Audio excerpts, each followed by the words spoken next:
तो भाई मेरे पास एक मेल आता है, मेल में एक बंदे का मेरे पास मैसेज आता है लखनऊ से कि सागर भाई मेरे घर में बहुत बड़ी समस्याएं हैं, और ऐसे ऐसे करके उसने पूरा हिंदी में लिखा हुआ होता है। मैं भाई पढ़ता हूँ, मैं सोचता हूँ कोई होगा बंदा, गाँव का होगा, उसने मेरे को मेल किया होता है। मैं पढ़ता हूँ, फिर अपनी टीम को बोलता हूँ एक बार इससे कांटेक्ट कर लेना, क्या प्रॉब्लम है। वो बंदा भाई मुझे बोलता है कि भाई मैं आपका एक्सपेंस दूंगा, आप मेरी कहानी सुनने मेरे घर आओ। अच्छा। हाँ। मैं उसके पास फ़ोन करता हूँ, बात करता हूँ कि सर ऐसी सी बात है, मैं तो आ नहीं पाऊँगा, मैं टीम को भेज देता हूँ, आप उनको स्टोरी बता दो, आपकी जो प्रॉब्लम होगी वो सॉल्व करा देंगे, अगर मेरे बस की होगी यहाँ से कराना तो। क्योंकि भाई मोस्टली जो पूजा पाठ भी मैं कराता हूँ ना, अब लोगों को घर में नहीं करा सकते हम, क्योंकि पूजा घर में किसी की पॉसिबल ही नहीं है। जो लोग बोलते हैं ना हम अपने घर में पूजा करा लेते हैं, क्योंकि आपका मन अशांत ही नहीं होता, आपके माइंड में 100 चीज़ें चलती हैं। मैंने अपनी खुद की पूजा जो कराई थी भाई, एक अभी रिसेंटली नवरात्रे में से पीछे वाले में, मैं पंडित जी के पास 5-10 मिनट बैठता था, क्योंकि मैं नहीं चाहता मेरे पास कोई दूसरा थॉट भी आए। तो उस टाइम मेरे पंडित जी 8 घंटे मेरे घर में पूजा करते थे, क्योंकि भाई नेगेटिविटी में रहना, हमेशा इन चीज़ों में रहना। तो मैंने उनको बोला कि मैं भेज दूंगा, आप उसे बता देना, मैं पूजा बाहर करा दूंगा, आपको वीडियोस भेज देंगे या कुछ ऐसा होगा। वो भाई कहता है कि नहीं सर आपको आना पड़ेगा, आप अमाउंट बताइए अपने आने का। भाई मैं उससे बोलता हूँ सर अमाउंट क्या मांगूंगा, मैं जो भाई लगेगा आने का खर्चा भाई दे देना, और क्या है। हम लखनऊ की बात है, चलो मैं अपना वाराणसी चले जाऊँगा घूमने। तो भाई वो अमाउंट भेजता है, मैं वहाँ जाने के बाद मुझे पता चलता है कि वो एक आप कह सकते हो कि एक पार्लियामेंट का ही बंदा था। अच्छा। हाँ, जो भाई स्पीकर थे, वो एक पावरफुल बंदा मतलब। पावरफुल बंदा स्पीकर था, बता रहा हूँ आपको, स्पीकर थे। अब वो छोड़ चुके हैं उस चीज़ को। तो मैं उनसे मिलता हूँ, मैं बड़ा शॉक्ड होता हूँ भाई। उनके घर पे जाता हूँ, वैसे 4 फॉर्च्यूनर खड़ी हुई हैं, गाड़ियाँ खड़ी हुई हैं, इनोवा खड़ी हुई है। मैं जाता हूँ उनके घर में, एंटर करता हूँ, मैं सोचता हूँ भाई मैं कहाँ मिलने आ गया किसी से। अब मैंने उनसे पूछा कि सर आपकी परेशानी क्या है। मेरे से कहते कि मेरा एक भाई था, नवाब सिंह नाम है उसका, ऐसे करके बोलते हैं। कह रहे उसको ना मार दिया गया था, और वो भाई मेरा मेरे घर में घूमता है। अब हाँ, अब यार इतना बड़े लेवल का बंदा है वो, मेरे से ये बात बोल रहा है, तो एजिड भी हैं वो अंकल। तो मैंने उनको बोला, मैंने कहा सर घर में घूम रहा है आपके। कहते हाँ। कह रहे लेकिन इसको वेरीफाई करने के लिए तुम्हें एक जगह पे जाना पड़ेगा। अब मैं पूछता हूँ कि वो कौन सी जगह है, तो वो मुझे जगह बताते हैं। जगह भी मैं बता दूँगा आपको कहाँ पे है। मैंने उनसे परेशानी क्या है, कह रहे मैं भाई ऐसे ऐसे स्पीकर रहा हूँ, और मैं अभी यहाँ झांसी में रहता हूँ ज़्यादातर, बाकी लखनऊ आया था, मेरा यहाँ पे घर था, मेरे को आपसे मिलना था, आपसे डिस्कस करना था। मैंने ठीक है करिए। भाई मैं उनसे मिला, उनसे बात करी, उन्होंने मुझे बताया कि मेरे भाई को जहर दे के मार दिया गया था। मेरे भाई को जहर दिया और उसे मार दिया। मैंने कहा अच्छा, उसके बाद क्या हुआ। फिर मेरे से कहते हैं कि उसके बाद उसने मेरे पूरे घर में किसी को जीने नहीं दिया।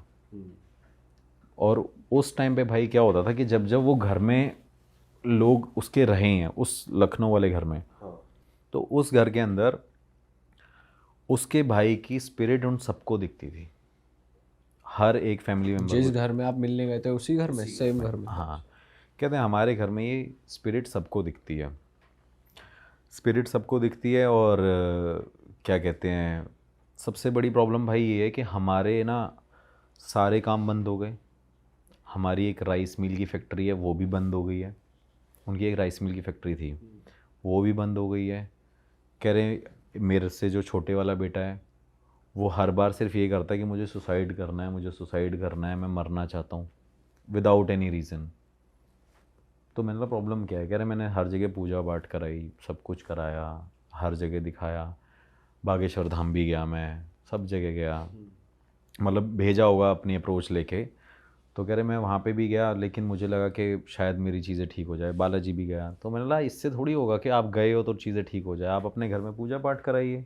हो सकता है उसे शांति ना मिली हो इंसान को, हो सकता है वो अभी भी क्या कहते कि वो अंतिम संस्कार सही अभी में भी हो। प्रेत योनि में हो।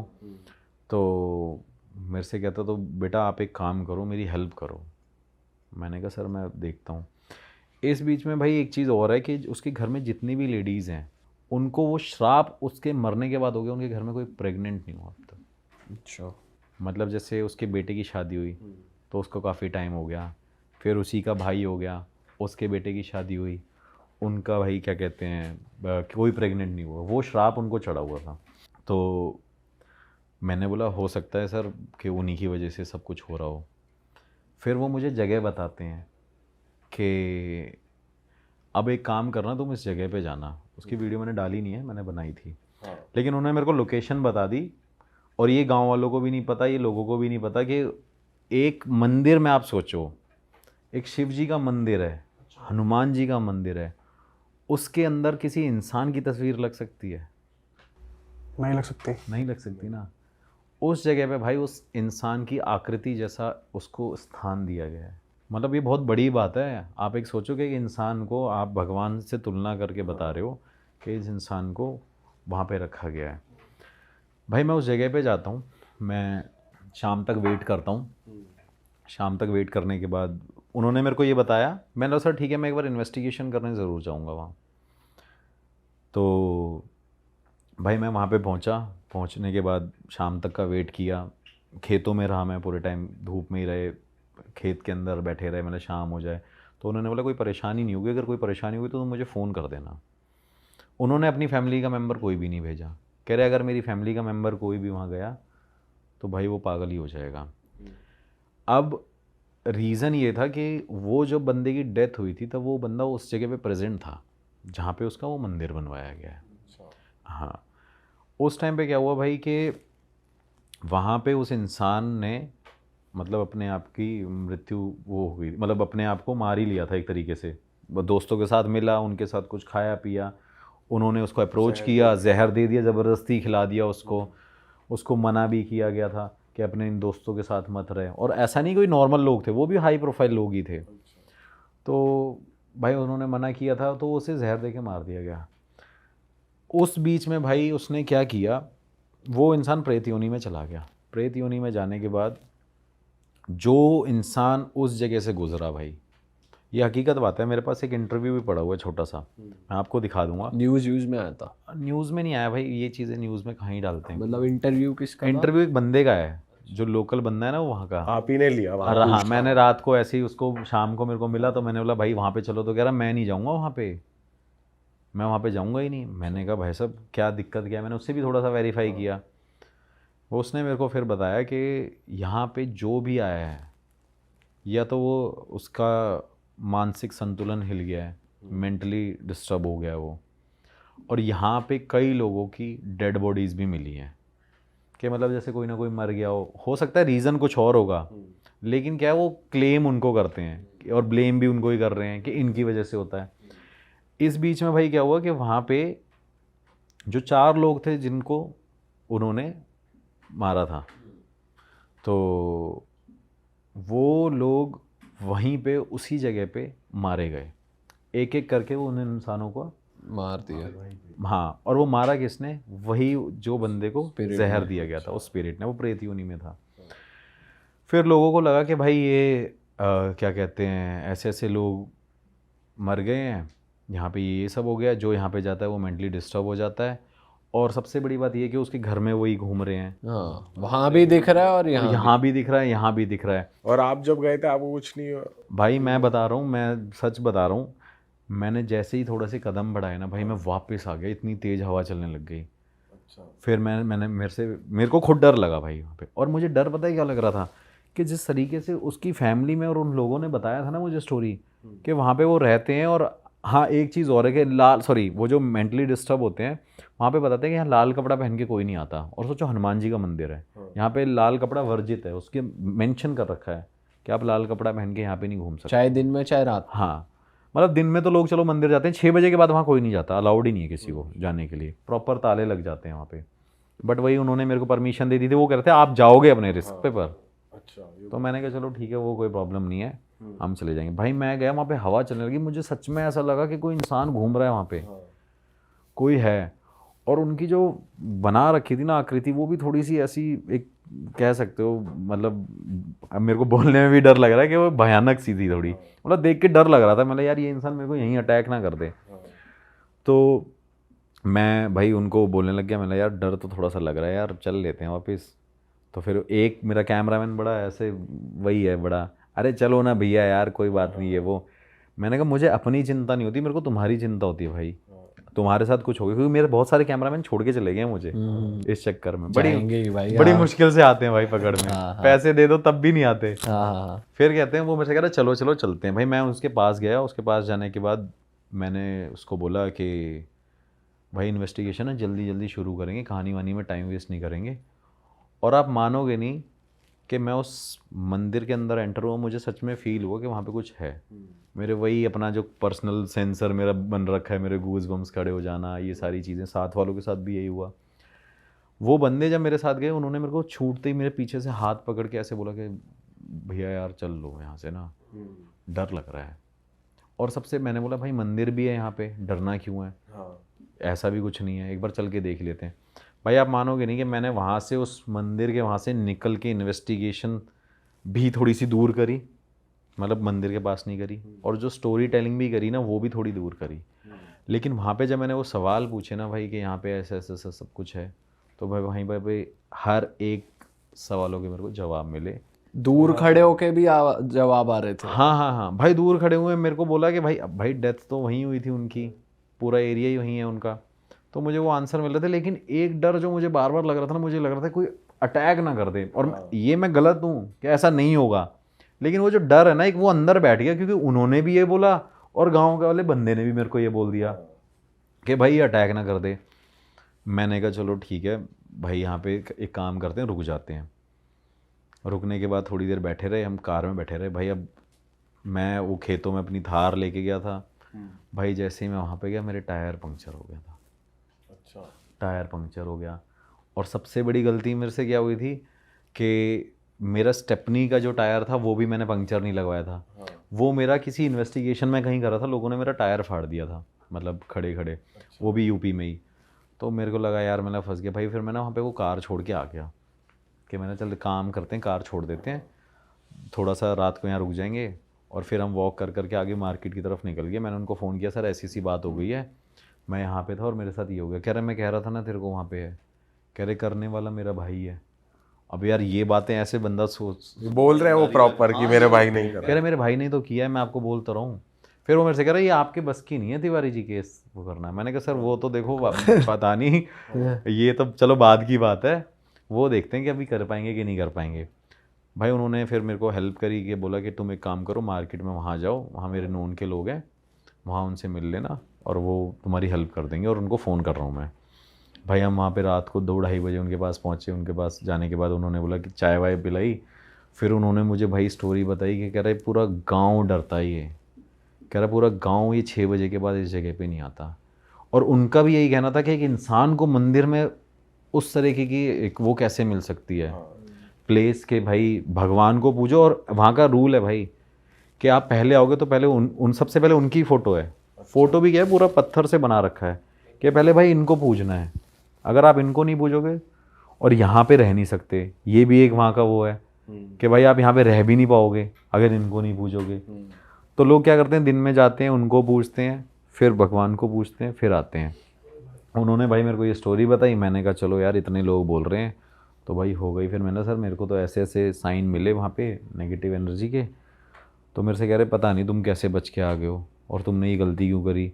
तो मैंने सर ने बोला था। कह रहे सर की तो जीवन ऑलरेडी ख़राब हो रखा है इनके चक्कर में, और तुम क्यों करने आए हो, क्योंकि गाँव के लोग तो यार करते ही है ना, उनको इतना पता नहीं होता। तो उन्होंने मेरे को बोला। मैंने कहा चलो ठीक है। मैंने फिर भाई क्या किया, नेक्स्ट डे वही अपना बंदा लेके गया, टायर खुलवाया, ट्रैक्टर से आगे रोड तक लेके आया। रोड पे लेके आने के बाद मैं कार लेके निकला। मैं वापस पहुंचा लखनऊ उनके पास। मैंने उनको फ़ोन किया, सर मैं लखनऊ आ रहा हूँ और मैं देखता हूँ कि इसको कैसे करना है। मैंने बोला सर यहाँ पे तो कुछ है। कह रहे मेरे साथ भी, और कह रहे तुम वहाँ पे इन्वेस्टिगेशन कर रहे थे, मेरे घर में भी वो घूम रहे थे। मैंने कहा यार, मैंने बोला सर ऐसे क्यों बोल रहे हो, मैं तो मेरे को ही डराने में लगे हुए। कह रहे बेटा बात ये नहीं है, मैं हंस के भी बोल रहा हूँ, जैसे अभी हम भी हंस रहे हैं। कह रहे जिसके साथ हो रहा है ना वो उस इंसान से पूछो। सही बात है। कह रहा मेरे पास इतनी संपत्ति है ना, इतनी प्रॉपर्टी है, कह रहा उसका वारिस नहीं है मेरे पास कोई, मेरे बेटे हैं, ये भी मरने वाले हैं थोड़े टाइम में, ये भी मर जाएंगे 10-20 साल बाद। कह रहा इसको संभालेगा कौन, हमारा वारिस कौन होगा, हमारा वंश कौन चलाएगा। तो मैंने कहा चलो ठीक है सर, मैं एक बार काम करता हूँ, पता करता हूँ। फिर मेरे से कहते कि आप एक काम करो, अपने गुरुजी से मेरे को मिलवा दो। मैंने कहा सर वो तो मैं आपको तब बताऊंगा, पहले मैं उनके पास जाऊंगा, फिर उनसे पूछूंगा, क्योंकि आप एक रिस्पेक्टेड पर्सन हो। पता चले उन्होंने वो मेरे को बोला कि मैं अभी नहीं मिल सकता, क्योंकि ऐसा होता है भाई, वो कई बार ऐसे, वो भी ऐसे होते हैं, क्योंकि मैं उनके पास जाता हूँ ना भाई, वो मंदिर में बैठे रहते हैं, आते ही नहीं है बाहर। 3 बजे उठ जाते हैं, 3 बजे से भाई सुबह तक पूजा कर रहे होते हैं, फिर शाम को 7 बजे खाना खाते हैं, 9 बजे बैठ जाते हैं, फिर 3 घंटे पूजा करते हैं, 3 घंटे सोते हैं टोटल। उनका जब से मैं उनको जानता हूँ, हाँ 3 आवर्स वो सोए हैं आज तक एवरी डे। तो मैंने सर आप रिस्पेक्टेड पर्सन हो, मैं नहीं चाहता कि आपके साथ ये प्रॉब्लम हो। तो मेरे से कहते कि एक काम करो, आप जाके वहाँ पे पता कर लो।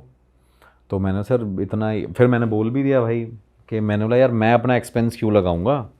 मैंने कहा सर आपको एक्सपेंस देना पड़ेगा जाने का, या तो आप एक काम करो, मैं लड़का भेज दूंगा, इसको आप 5-10 हज़ार रुपये दे देना, अपनी गाड़ी भेज दो, ये जाके वहाँ पे बात कर लेगा, उनको इसको ये जानते हैं। तो उन्होंने बोला नहीं आप ही जाओगे। कई लोग ऐसे भी होते हैं भाई, मेरे को प्रायोरिटी पे लेके जाते हैं गुरु जी के पास, कि यार जैसे जज साहब थे वो प्रायोरिटी पे लेके गए, मेरे को बोल रहे कि भाई आप मेरे साथ ही चलोगे, क्योंकि मैं यार यही थोड़ी करता रहूँगा, यहाँ से उठाऊँ सुबह, फिर यूपी जा रहा हूँ, फिर 400-500 किलोमीटर जा रहा हूँ, फिर आ रहा हूँ, मेरे पर्सनल टाइम तो है ही नहीं मेरे पास। तो मैंने उनको बोला कि चलो ठीक है मैं चलता हूँ। वो मेरे को भाई लेके गए, मैं उनके पास बैठा, अब मैं गुरुजी के पास उनको बिठा दिया।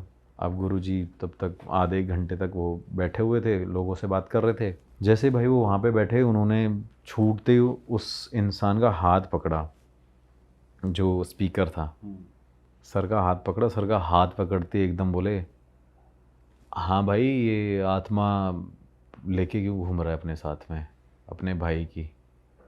तो मैंने ऐसे देखा, मैंने पता नहीं क्या, ऐसे मूड ही हैं वो, मूड के ऊपर है, अगर उनका मन आ गया तो वो बहुत बात बता देंगे, नहीं आएगा तो बहुत दो शब्दों की बात करेंगे। तो मैंने कहा गुरुजी ऐसी ऐसी बात है, इनके साथ ऐसा ऐसा हो गया। तो छूटते ही बोले कि मरवाने वाला भी तो इसी का बेटा है। अरे अच्छा। मैं भाई बड़ा शॉक्ड हो गया। वो कह रहे अब आप ये बात सोचो कि कितनी बड़ी बात है, वो अपने बेटे के लिए ये चीज़ को कैसे डाइजेस्ट कर ले कि वो कह रही मरवाने वाला भी तो इसका बेटा है। वो कहता नहीं गुरुजी ऐसा नहीं है।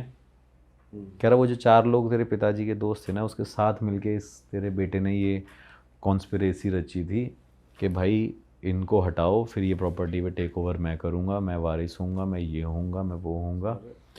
ये सारी भाई उनकी गेम थी। गुरुजी ने पहले इतनी सी बात बोली, वो कह रहा नहीं गुरुजी ऐसा कुछ नहीं है, आप गलत कह रहे हो।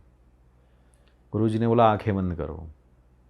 भाई उसने आंखें बंद कर ली, 5-10 मिनट तक आंख बंद करके गुरुजी ने उसका हाथ पकड़ा हुआ था। गुरुजी ने छूटते ही उनको बोला कि अगस्त की बात है। अब भाई उस बंदे ने हाँ भर दी।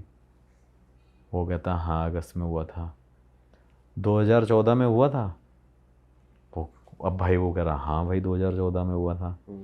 मैं सामने बैठा हुआ था, मेरा बंदा साथ में मेरा टीम का बंदा था। अब हम क्या करते हैं भाई, जब किसी की बातें सुनते हैं ना, जब मैं गुरुजी की ऐसी बातें सुनता हूँ तो मैं उनको यूँ बोलता हूँ मैं देख ले भाई आज तो बता दिया भाई, ये कर दिया इन्होंने। उस बंदे को वो चीज़ डाइजेस्ट नहीं हो रही थी, लेकिन उस बंदे ने उस चीज़ पे एग्री किया। तो कह रहा तेरा बेटा कहाँ था जब तेरे वो ख़त्म हुए थे।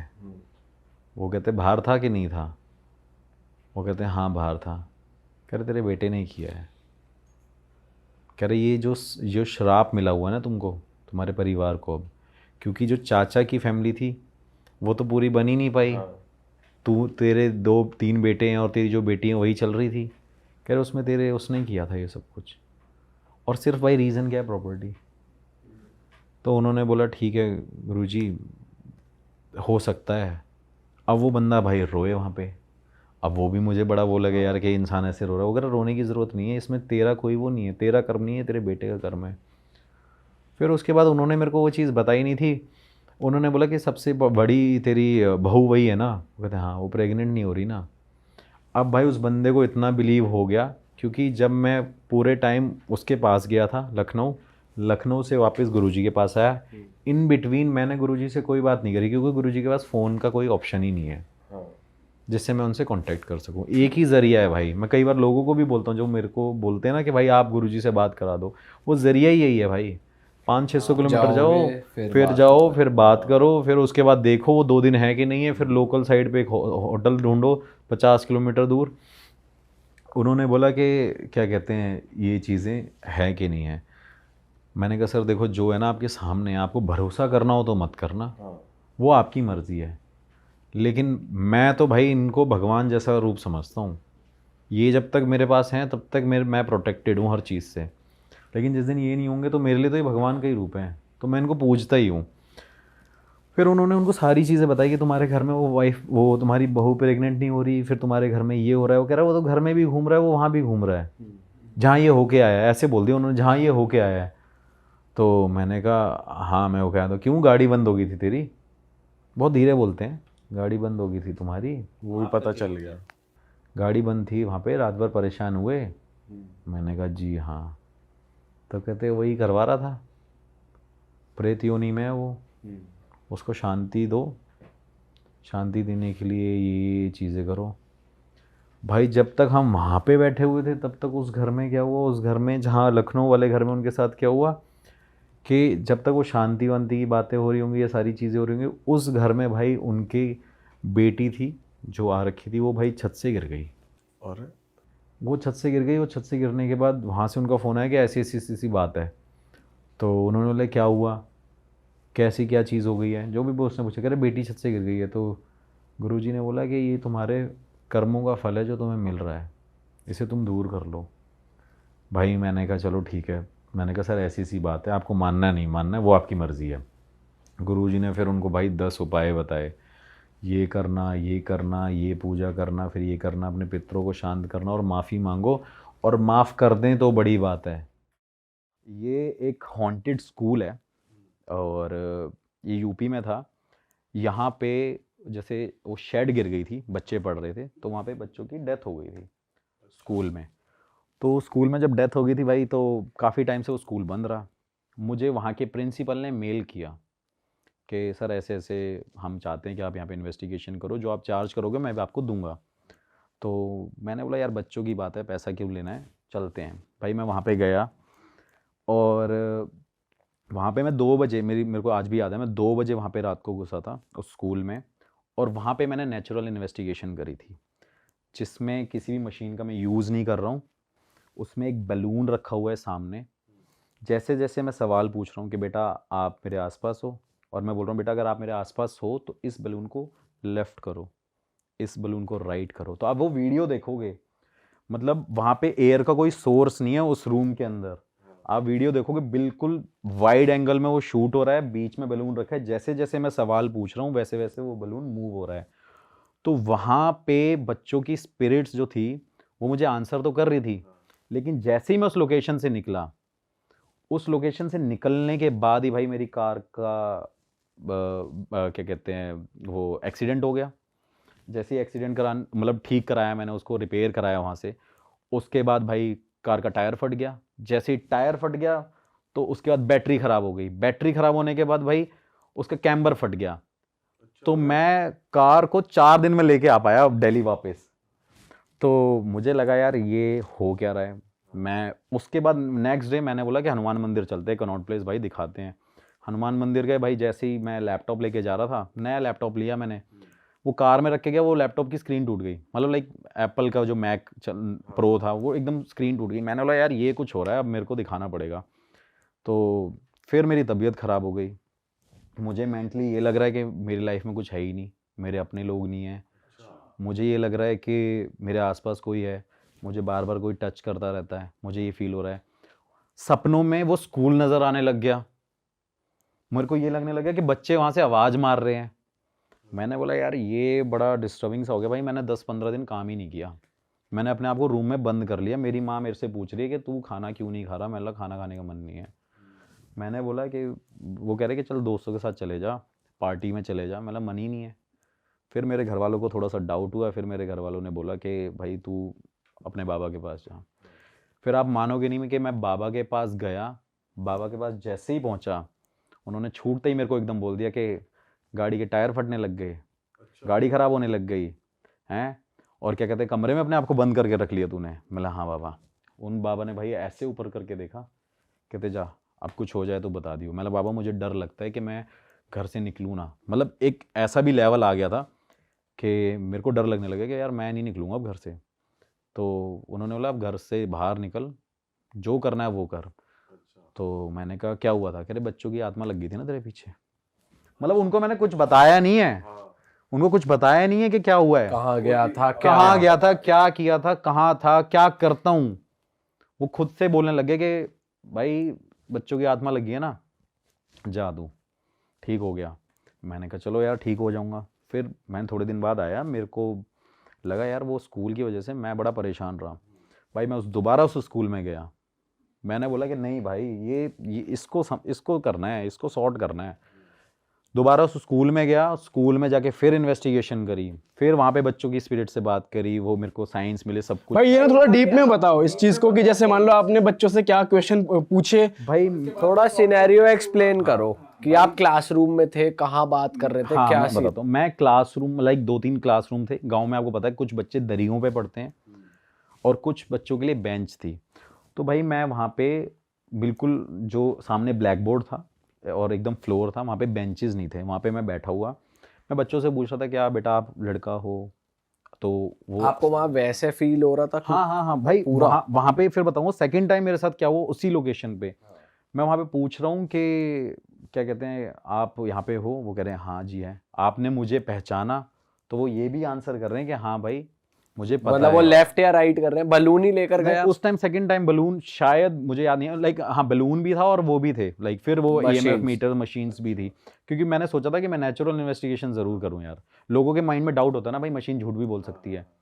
पर ये बलून क्या ये उस बोला जाता है कि भाई ये नेचुरल उसमें आता है कि वो ऐसी एनर्जीज कैच कर लेता है, क्योंकि भाई बलून में पहली बार बलून मतलब मेरे को एक ऐसा एक गैजेट लगता है जिसको आप रॉन्ग प्रूफ नहीं कर सकते। जैसे मैंने एक रूम में वहां पे बलून रख दिया, एयर का कोई सोर्स नहीं है, वो मूव होगा ही नहीं भाई। आप दूर से बैठ लो वहां पे मूव होगा नहीं अनटिल अनलेस जब तक उसमें कोई प्रेशर नहीं लग रहा होगा। तो वहां पे मैं बोल रहा था कि अगर हो तो आप इस बैलून को मूव करो। और वो भाई वो इतना सेंसिटिव चीज़ है, एक बैलून इतनी सेंसिटिव चीज़ है, आप उसे हल्की सी फूंक मारोगे वो एकदम उड़ने लग जाएगा। तो मुझे लगा कि ये एक मेरा प्रोसेस है, मतलब आप कह सकते हो कि इसे इन्वेस्टिगेट करने का। और वहाँ विंडो विंडो कुछ नहीं थी जहाँ से थे, हवा एक दो होल जरूर थे, लेकिन वो होल ऊपर की तरफ थे, लेकिन बैलून बिल्कुल बीच में रखा हुआ था। तो उसमें मतलब आपको क्लियर पता चलेगा वीडियो में देख के कि हाँ वहाँ पे एयर का कोई सोर्स नहीं और होगा। भाई जब आप फर्स्ट टाइम गए थे तो ऐसी कुछ बात हुई थी कि वो आपके साथ ही आ गए? मतलब आपने वो कॉन्वर्सेशन एंड कैसे करी, या मतलब इन्वेस्टिगेट करने का पर्पस क्या था? कि जैसे सबको पता ही है वो हॉन्टेड है, पर आपने जाके वहाँ पे मतलब ये बताओगी फिर उसके बाद प्रिंसिपल के साथ आपकी क्या बात हुई? करने का रीज़न क्या होता है? लोगों का रीज़न होता है उस हॉन्टेड जगह को सिर्फ हॉन्टेड है या नहीं बताना, लेकिन मेरा पर्पज़ ये होता है कि उस हॉन्टेड जगह को बिल्कुल फ्री कर देना, कि वहाँ पे लोग जाके रह सकें, उस स्कूल को मैं दोबारा चलवा सकूँ। उस प्रिंसिपल का मेन मोटिव ही यही था मेरे को मेल करने का, कि वो स्कूल चलने लग जाए। क्योंकि ऑब्वियस सी बात है इतनी बड़ी प्रॉपर्टी है, बच्चों की एजुकेशन वहाँ पे जा रही है, बच्चे 20 किलोमीटर दूर जाते हैं गाँव में पढ़ने। तो सेकेंड टाइम मैं गया, मैंने वहाँ पे सवाल पूछे कि बेटा आपने मेरे पीछे आए थे? तो उन्होंने उस बात का आंसर किया कि भाई मैं आपके पीछे था, मैं आपके साथ था, आप मुझे देख रहे हो, मुझे टच कर सकते हो। तो वो आंसर कर रहे हैं। हाँ बिल्कुल प्रॉपर भाई। तो उस स्कूल में जब मैंने इन्वेस्टिगेशन कंप्लीट करी तो मुझे पता चल गया कि भाई अब इस स्कूल में स्पिरिट्स एग्जिस्ट कर रही हैं बच्चों की। और बच्चों की जो स्पिरिट होती है ना वो बड़ी मतलब आप कैसे ज़िद्दी होती हैं। आप समझ सकते हो कि जैसे बच्चा एक होता है तो ज़िद्दी होते हैं, किसी को चॉकलेट चाहिए, तो वो भी स्पिरिट्स बिल्कुल ज़िद्दी थी कि वो छोड़ना नहीं चाहती थी उस स्कूल को। क्योंकि आप समझ सकते हो क्योंकि बच्चे ना थोड़े से इमोशनल भी होते हैं और ज़िद्दी भी बहुत ज़्यादा होते हैं, तो वो उस जगह को छोड़ना नहीं चाहते थे। तो भाई मैंने अपने बाबा को बुलाया, और मेरे बाबा कोई ऐसे नहीं है कि कोई सोशली बहुत ज़्यादा एक्टिव हैं। हाँ 95 उनकी जिनके एज पास है, आप गए थे जिनके उन्हीं को पास मैं बुलाया। जाता हूँ, मेरे पास 95 years के 95 वो? ईयर्स उनकी एज है, जो बैठे बैठे मुझे बता देते थे कि भाई मैं इस टाइम क्या खा रहा हूँ, क्या कर रहा हूँ। तो वो पावर्स मेरे मेरे हिसाब से मैंने आज तक कहीं एक्सपीरियंस नहीं करी। तो उनको मैंने बोला कि मतलब बाबा ऐसी बात है और मैं और आप चलते हैं करते हैं। भाई उस स्कूल में गया मैं, आप मोटिव पूछ रहे थे ना, मोटिव ये था स्कूल में उन बाबा को मैंने 2 दिन वहाँ पे लेके गया। रात को मैं उनके पास गया, उनसे पूजा कराई अपने पैसों से, मैंने कोई पैसा नहीं लिया। उस स्कूल को मैंने दोबारा रीओपन कर दिया और उस स्कूल में आज बच्चे पढ़ रहे हैं और उस स्कूल में बच्चे एकदम मतलब लाइक चिल कर रहे हैं, अब आप कह सकते हो। मैंने वीडियो भी डाली है। तो हवन जो नॉर्मल जो पूजा होती है कि जो नॉर्मल पंडित करते वैसा ही था, कुछ अलग नहीं नहीं नहीं भाई, नॉर्मल पंडित मतलब नॉर्मल पंडित तो यार एक मैं हूँ, मैं हनुमान चालीसा पढ़ूंगा तो उसका इफेक्ट बहुत कम होगा, लेकिन एक पंडित हनुमान चालीसा पढ़ेगा उसका ज़्यादा होगा, क्योंकि पंडित डेली 100 बार हनुमान चालीसा पढ़ता है। मतलब एक एग्जाम्पल दे रहा हूँ। तो वो 95 ईयर्स का जो बाबा है वो अगर उस चीज़ को कर रहे होंगे तो उससे कितना ज़्यादा इफेक्ट पड़ रहा होगा। बट उस पूजा के बारे में आप बता सकते हो और उसके बाद उन्होंने कुछ भाई बताया ये हो, कैसे फ्री करा उन्हें? हाँ मतलब ये थोड़ी सी चीज़ ऐसी है कि इसको बताना थोड़ा सा मतलब मुश्किल भी हो जाएगा, क्योंकि वो कुछ अपनी तंत्र मंत्र विद्या, उनके पास सिद्धि है काली माता की, और मतलब आप कह सकते हैं कि वो हनुमान जी से डायरेक्ट बात करते हैं, लेकिन वो कभी फेमस नहीं होना चाहते, ना ही उनका ये मकसद है, ना ही वो कभी पैसे लेते हैं। जो पैसे लेते हैं वो मैं देता हूँ उनको, क्योंकि भाई ऑब्वियस सी बात है उनको भी आगे अपना फैमिली को देखना है, उनके भी बच्चे हैं। भाई वैसे ये होते हैं जो एक्चुअल में जेन्युइन होते हैं, वो लोग कैमरा के सामने नहीं आते और उनका कुछ मोटिव भी नहीं होता कि मुझे पैसा कमाना है या फिर ऐसा कुछ। हाँ बिल्कुल बिल्कुल यार, और मेरा मोटिव जो मैं हमेशा बोलता हूँ पैरानॉर्मल में घुसने का, वो यही है कि मैं हमेशा सिर्फ ये कोशिश करता हूँ कि जो स्पिरिट जो वहाँ पे है जगह, उसको भाई फ्री करूँ, मुक्ति दिलाना मेरा काम है। अब ऐसा नहीं है कि मैं भगवान हूँ, लेकिन ऐसे बाबाओं की हेल्प से मैं इन चीज़ों को करता हूँ, और तभी इस फील्ड में मतलब इंटरेस्ट है, और नए नए केसेस मेरे पास आते रहते हैं। भाई अपने कोई और नए केस के बारे में बताओ जहाँ पे आप गए और आपने कुछ ऐसा फील करा हो कि यार वहाँ तो आपकी हवा टाइट हो गई बिल्कुल। भाई एक ऐसी जगह है उत्तराखंड में, एक भाई लोहा घाट, चंपावत डिस्ट्रिक्ट है, और लोहा घाट एक शहर है, उसके ऊपर है एक पहाड़ों के बिल्कुल ऊपर टॉप पे एबॉट माउंट करके।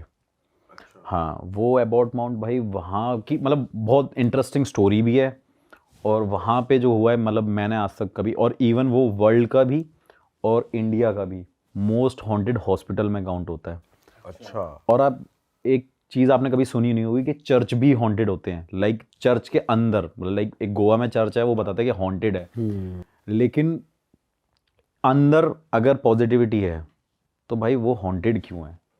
तो वहाँ पे ऐसी 3-4 जगह जो बड़ी हॉन्टेड है। तो उसकी स्टोरी भाई ये है कि वहाँ पे एक ज़माने में मतलब जब ब्रिटिशर्स का टाइम रूल करते थे, वहाँ पे ब्रिटिशर्स रहते थे, वहाँ पे उन्होंने क्या किया कि जब वो ब्रिटिशर्स वहाँ पे जा रहे थे तो कुछ ब्रिटिशर्स वहाँ पे रुक गए, क्योंकि उनको वो जगह बड़ी पसंद आई।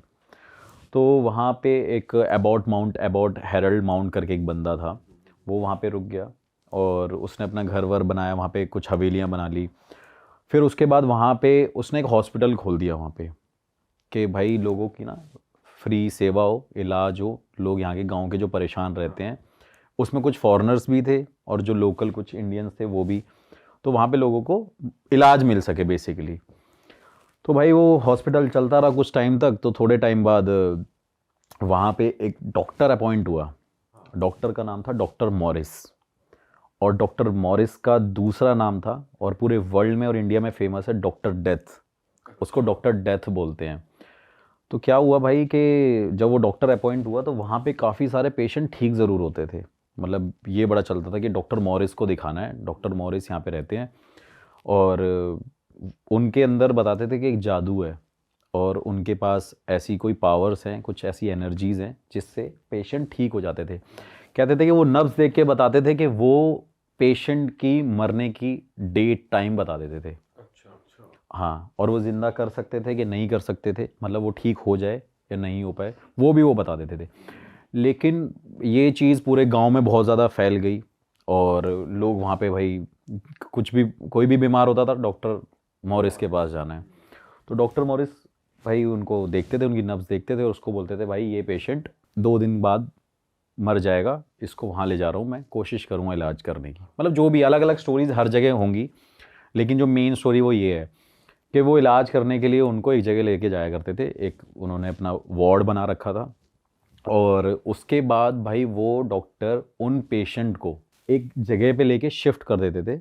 उस जगह का नाम होता था मुक्ति कोठरी, जहाँ पे डॉक्टर मॉरिस क्या करता था, लोगों को वहाँ पे मतलब कुछ जैसे डेड बॉडीज़ को वहाँ रखता था, सबका ना मतलब लाइक सर्जरी करता था, सबके दिमाग खोलता था। और वो ये देखता था कि जब लोगों के हाथ पैर एक जैसे हैं, आंखें एक जैसी हैं, तो लोग सोचते अलग अलग क्यों हैं, आत्मा कहाँ होती है बॉडी में। मतलब उसके अलग अलग एक्सपेरिमेंट्स वो करता था डेड डेड बॉडीज़ पे। देखता था कि एक जिंदा इंसान और एक मरा हुआ इंसान अलग अलग कैसे सोचता है। मतलब वो सोचता था कि मरा हुआ इंसान भी तो सोच सकता है अगर एक जिंदा इंसान सोच सकता है तो उसके बड़े बड़े अलग अलग एक्सपेरिमेंट होते थे। भाई उसने क्या किया, वहाँ पे बहुत सारी 100 से ज़्यादा लोगों के साथ वो एक्सपेरिमेंट किया जो मर गए हैं।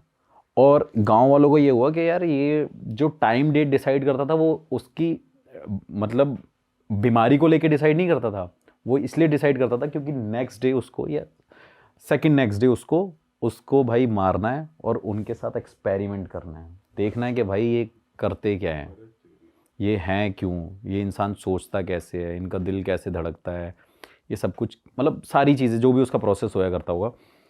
उसके बाद दिल्ली से भाई एक डॉक्टर अपॉइंट हुआ काफ़ी साल बाद। लोग गांव में हबड़ा दबड़ी मच गई कि भाई ये डॉक्टर मॉरिस सारे पेशेंटों को अंदर ले जाता है और छोड़ता नहीं है, बताता नहीं है ऐसा क्या होने लग गया है। क्योंकि स्टार्टिंग में तो वो डॉक्टर मॉरिस ठीक था, लेकिन वो कुछ टाइम बाद जाके डॉक्टर डेथ के नाम से फेमस हो गया। और जब दिल्ली का डॉक्टर अपॉइंट होता है वहाँ पे जाता है, वो बताता है कि भाई डॉक्टर मॉरिस ये रिसर्च करता था यहाँ पे।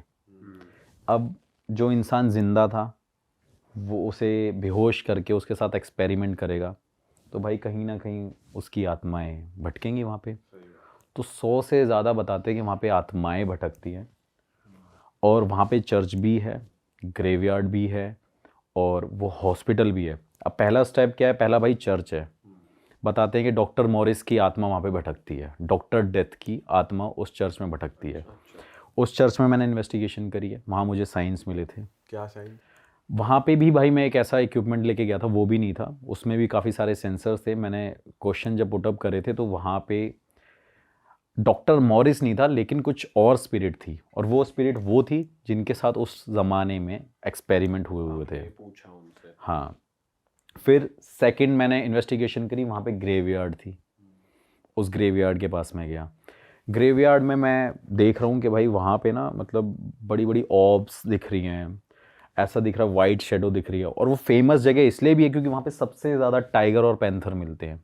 पैंथर्स बहुत हैं वहाँ पे, मतलब नॉर्मली इंसान नहीं जा सकता भाई वहाँ पे, रात को तो नहीं निकल सकता। और पहले भी मैं वहाँ पे गया था, लेकिन हम वापस आ गए थे। और वहाँ पे कुछ फॉरेनर्स ने भी वीडियो बनाई है, जब उन्होंने टेंट लगाया था तो उसके आसपास टाइगर भटक रहे थे। अच्छा। हाँ, तो काफ़ी लोग ऐसे भी हैं जो वहाँ पे जाने की कोशिश कर चुके हैं लेकिन कर नहीं पाए। उसके बाद भाई ग्रेवयार्ड के पास गया, वहाँ पे साइन मुझे नहीं मिले, लेकिन मुझे आसपास अपनी नेगेटिविटी बहुत ज़्यादा फील हो रही थी। सब कुछ दिख रहा था कि भाई कोई शेडो ज़रूर है। अब कई चीज़ें हम कैमरे में रिकॉर्ड नहीं कर सकते, हवा को रिकॉर्ड नहीं कर सकते, महसूस कर सकते हैं। तो वैसी वो चीज़ें मुझे महसूस हो रही थी और दिख भी रही थी, लेकिन कैमरे में रिकॉर्ड नहीं हो रही थी। लेकिन अगर आप मेरी उस वीडियो को देखोगे तो शायद उसमें आपको वो दिखेगा कि एक ऐसी लाइट वहाँ से आ रही है जहाँ से कोई मतलब ही नहीं बनता लाइट आने का। तो उसके बाद भाई मैं उस हॉस्पिटल में गया जहाँ पे एक्चुअली वो एक्सपेरिमेंट स्टार्ट करता था और शिफ्ट करता था, वो दूसरी जगह थी। थोड़ा एक्सप्लेन करो कैसा था वो हॉस्पिटल। भाई मैं बताता हूँ कि वहाँ पे हम ट्रैक करके गए काफ़ी आगे तक, 1 किलोमीटर ऑलमोस्ट हमने वहाँ पे ट्रैक किया होगा। आज तक वहाँ पे नॉर्मल इंसान कोई भी नहीं जाता,